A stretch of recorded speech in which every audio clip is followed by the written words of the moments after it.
Beerus is way stronger than everyone thinks. Why? Well, if you didn't know, Dragon Ball Super's anime downplayed his overall strength compared to the manga. In fact, the anime isn't the most reliable resource when it comes to power scaling, as it frankly didn't make any sense. There are a few great examples with Android 17 instantly scaling to Super Saiyan Blue Goku, but in the manga, Toyotaro fixed it as it's Super Saiyan 3 instead. Another one is Kefla scaling to Ultra Instinct Goku, but in the manga, it's Ultimate Gohan. These minor changes fix the narrative's continuity in regards to who are the strongest characters. And Beerus over here? Well, he's frankly the strongest in Universe 7 and the most powerful God of Destruction of all. That's enough!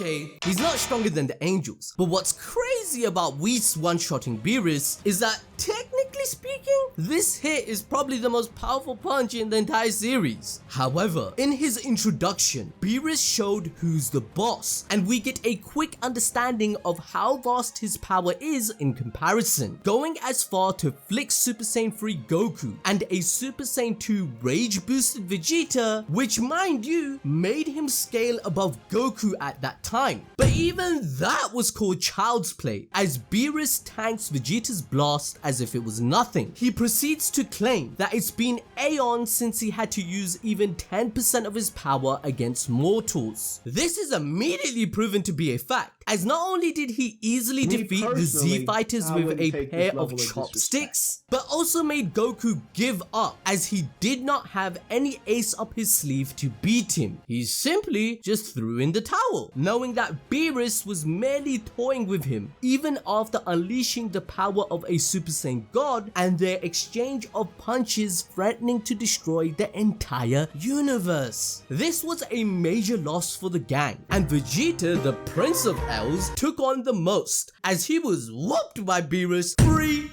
freaking times, once in the anime and twice in the manga. But it's not his fault, as everyone who challenges the God of Destruction either ended up getting Hakkai'd or beaten down to the ground. For example, the Destroyer gods from the other universes ganging up on Beerus didn't stop his winning streak, having almost all of them kissing the floor. I'll come back to this later on in the video, as we must first delve into what makes Beerus's might unparalleled and how his thirst for destruction is known throughout the universe. The mere utterance of his name sends shivers down the spine of all creatures in Universe 7, making the Kais, frankly, their pants. This dude is so unreasonably OP that organizations as knowledgeable as the Galactic Patrol thought of his existence as a myth. And remember how Frieza was once the most terrifying character in Dragon Ball Z? Upon sensing his presence on Namek, King Kai crapped his pants and ordered Goku to never confront him. Even the Galactic Patrol vowed never to talk about Frieza after he'd once beaten the crap out of them.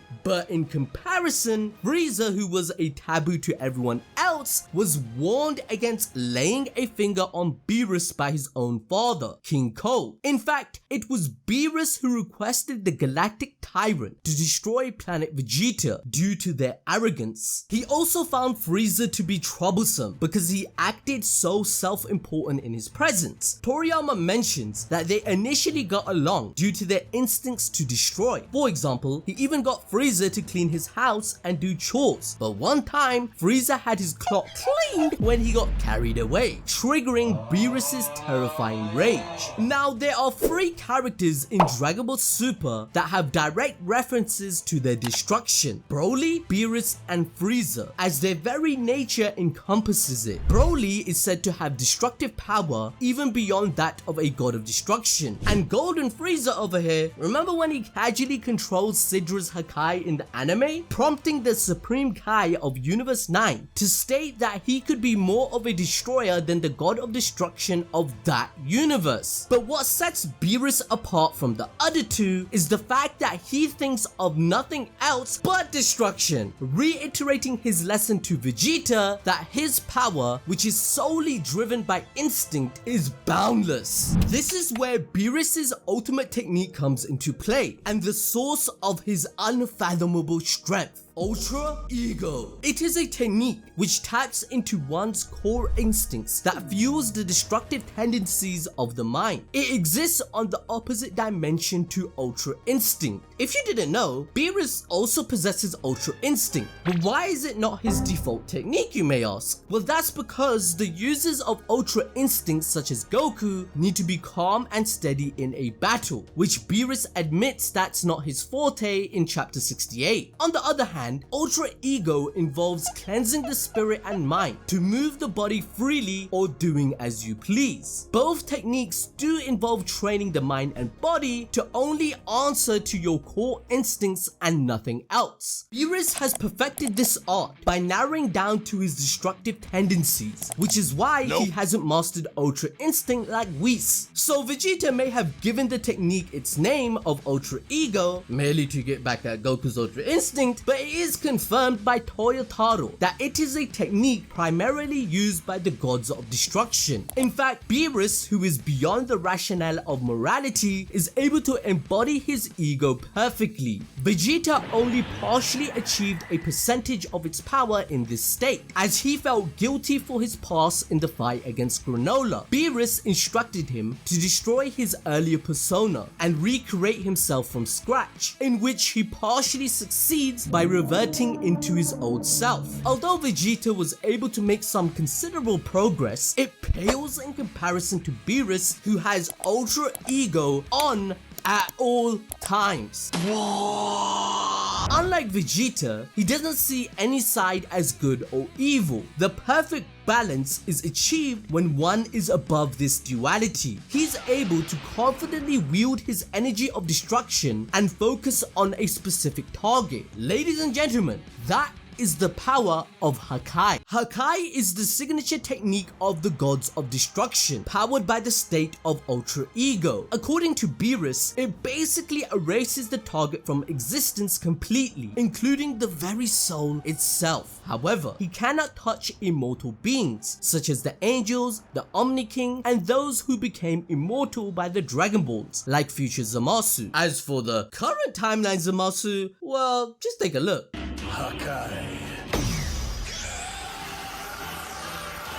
Not only can he do that to you, but also destroy an entire planet with a minuscule amount of Hakai energy. It's so potent that hurling 2 Hakai energy balls at each other could potentially destroy the entire universe. Khatam, bye bye, gaya! Also, Beerus in the manga is complete overkill. To give you an idea of Beerus manga canon compared to anime, it's astronomically different. He was toying with Super Saiyan Blue Vegeta while still holding back his power. Beerus asks Vegeta to spar him in chapter 36 in order to gauge the prince's growth. But this dude was so OP that a mere tail whip to Vegeta's face sent him flying into the river. Seeing the Saiyan prince perfect Super Saiyan Blue, Beerus charged towards his opponent in excitement and hurled punches and kicks, which Vegeta managed to block with ease, where beforehand this never would have been the case. However, little did we know was that Beerus was merely playing around again, and you can guess what happens after that. Beerus's Hakai blast slapped Vegeta to the ground once again, reverting him to his base form. Beerus even states that Vegeta wouldn't surpass him in a million years, showcasing Beerus's supreme confidence in his power in the long term. But Vegeta's L's don't even stop there, bro. Later in the Granola arc, Beerus stomped Vegeta's ass once again. At this point of time, Vegeta is stronger than Moro and Broly. He merely wanted to test the Saiyan's power, but the results were the same. Beerus Hakai is so potent that even a tiny spark broke Vegeta's armor and sent him flying, reverting him back to his base form. But there is a silver lining, as the demigod states that Vegeta, even at that level, could be a candidate for a god of destruction in another universe. This iterates the fact that destroyer gods in other universes are inferior to Beerus. Keep in mind that Vegeta is stated to be comparable to Goku in that form, who in the previous arc was fighting on par with Merge Zamasu. Technically speaking, Beerus beat Super Saiyan Blue Vegeta from the Granola arc, which means he could have easily dealt with Moro if he wanted to. Sadly, there are some misinterpretations, as Goku states he has never fought a foe as tough as Moro, when he he had already fought Beerus in the past, right? Therefore, Goku clearly was referring to just mortals. There's also the fact that Beerus was shocked at Goku's Ultra Instinct in the anime, and Whis even stating 70% of his power was utilized against Goku in the Battle of Gods movie, which we can confirm by now is just completely untrue and has been retconned by the manga. In fact, the power scaling in the movie was extremely inconsistent, as it showed Beerus struggling to best the Saiyan. We see Beerus actively being pushed back by Goku's kick, who's merely testing the waters of his power. What's more, Goku was only using 80% of his power during all that time when they were fighting in the sky, even though Beerus hadn't come close to using his full power. Seeing Goku holding back hurts his pride, so he proceeds to ramp up his speed and power to inflict more damage. But what really happens is the cat-like god cries out in pain from a base level Goku. The cherry on top was the aforementioned inconsistency of Beerus using 70% of his power in the fight.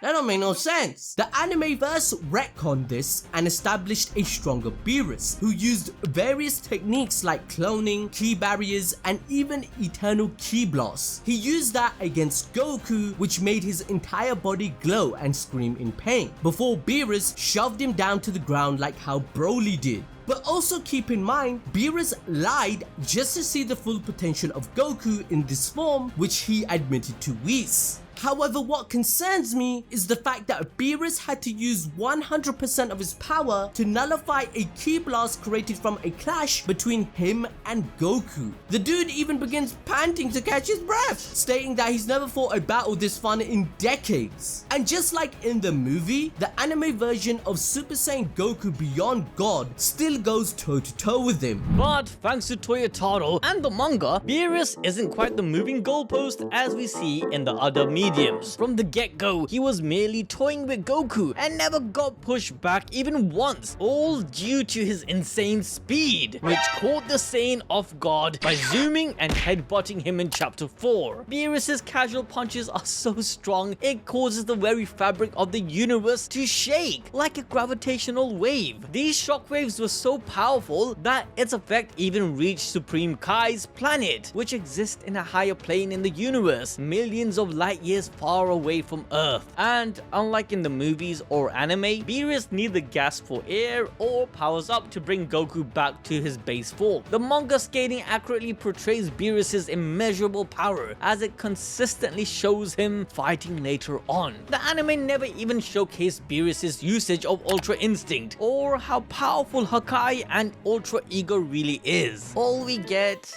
Beerus shaking in his boots whilst witnessing Goku transform into Ultra Instinct Sign and then Master Ultra Instinct. Well, that's just lazy writing. Whereas in the manga, he says the same thing in the anime but calmly, knowing that Goku is just one step ahead in fulfilling his premonition and prophecy. So given the fact that Beerus was more serious in his fight against Champa, where they proceeded to one-shot planets with physical attacks by flying through them or just sneezing, whilst quickly learning they can blow up an entire universe without trying. In the other hand, Goku had to match them by becoming a Super Saiyan God, and his power level was just, somewhat entertaining to him, according to the manga. Therefore, realistically speaking, Beerus should have blown up the Earth with just 0.0000000 One eternity later. 001% effort. All of this is given more perspective of the understanding that Beerus has lived for over hundreds of millions of years. His training with Whis would have begun long before his peers even became destroyer gods. I mean, even Belmod occupied the position only for roughly 268,000 years. Prior to that, he was a pride trooper who quit because he hated Jiren's master, Gichin's dumb idea about the importance of teamwork. So, the idea that Belmod or Quintella is stronger than Beerus because he lost to them in an arm wrestling match within the anime is a conclusion that doesn't make any sense. In fact, here's some hard proof to counter that claim. The Dragon Ball Super Broly light novel has directly confirmed that Beerus Beerus is the strongest god of destruction in the cosmos. And there's another source which states that Beerus has the highest degree of battle power. So even if the arm wrestling match was considered as raw physical strength, fights in Dragon Ball are not only determined by one aspect, but many, such as tactical approach, techniques, and intellect. Beerus even proves it in the manga version of Xeno's Expo, where all of the God of Destruction fight in a battle royale. This planetary shattering battle commenced in Dragon Ball Super Chapter 28, with all the Destroyer gods ganging up on Beerus, attempting to take him down first. They all rushed at full speed, trying to wound him with punches and kicks, but he manages to evade every one of them. Keep in mind that they're able to move their arms and limbs faster than 99.9% of characters in the series. For example, Jiren and Broly were stated to scale to the weakest of God of Destruction, yet Beerus over here is easily avoiding all of them at the same time. Risk confirms here that Beerus is using Ultra Instinct in his base form, but not perfectly, as he's caught in the hands of Moscow. But the strength of his muscles surpasses the others, much to Moscow's surprise, as Beerus pushes his hands away further, avoiding incoming kicks from his peers. The cat-like deity then proceeds to beat up Champa and sends him flying in the air, thus proving Beerus' superiority over his twin brother. Even Vados, Champa's angel, confirms he is weaker than Beerus. And when the other Destroyer gods mistake Champa for Beerus rushing towards him, they soon realize they had been baited, demonstrating Beerus' superior tactical skills. Taking advantage of the confusion, Beerus hurls a large ball of Hakai energy towards them. By seeing their faces and Green's words, it's proof that Beerus' attack could have killed all of them, if not for Sidra's barrier. In the end, only Beerus and Quitella remained standing. If the Grand Priest hadn't stopped the fight, it might have ended like the opposite of a typical ending to most Tom and Jerry episodes. Quitella isn't the strongest god of destruction because he did not display any impressive feats, unlike Beerus, whose Ultra Instinct and Hakai Blast could have fatally wounded him and the others. This includes Belmod, who was pretending to be injured. He knew he couldn't win against Beerus in a direct confrontation and felt that the only way was to ambush the last two combatants by attacking them from behind. That's a coward's way to win, not a warrior's. By having first-hand view of the chaos, Goku was mind-blown to see everyone being so ridiculously powerful. They were so fast that even he couldn't track the movement, and Goku at this point of time had his Super Saiyan Blue form. However, keep in mind that the Oracle Fish made a prophecy that Goku and Vegeta will one day become Beerus' strongest rival, but even in the Granola arc, it's clearly shown that they haven't surpassed him yet, or even come close to him. Toyotada confirmed this in an interview by mentioning Beerus is amongst the 3 characters who still has the edge above Goku and Vegeta. But to scale him even higher, Beerus is even above mortals in the technique department, as he is equipped with better sealing techniques than Mafuba. In fact, Beerus was the one who sealed the old Kai into the Z-Sword after an argument with him during one of their meetings. As a result, his incapacity to harm immortals is proven to be false. But you know what else is false? Broly and Vegeta being stronger than Beerus, as stated by Goku and the Supreme Kai. Bro was confident enough to kick Moro's ass into another world, a being who is stated by Goku to be stronger than anyone he has come across, including Broly and Jiren. Neither them or us, the fans, have seen Beerus showcase his full power, not even during the Xeno Expo, despite the Grand Priest telling every destroyer not to hold back. I mean, I wouldn't blame them, cause we see him sleeping and eating most of the time, but he does train time to time, as we see him going to perform some exercises in chapter 68. The final proof of Beerus being the strongest in the universe comes from the fact that the Cerealian dragon exempted the gods whilst making Granola and Gas the mightiest warriors. Another exception to the wish was Black Frieza. He trained in a room of spirit and time for 10 freaking years. One-shotted Gas and the Saiyan duo in their strongest form. His goal is to become the emperor of the multiverse, overthrowing even the Omni King. But would he even beat Beerus at this point? No. Why? Well, watch this video next to find out.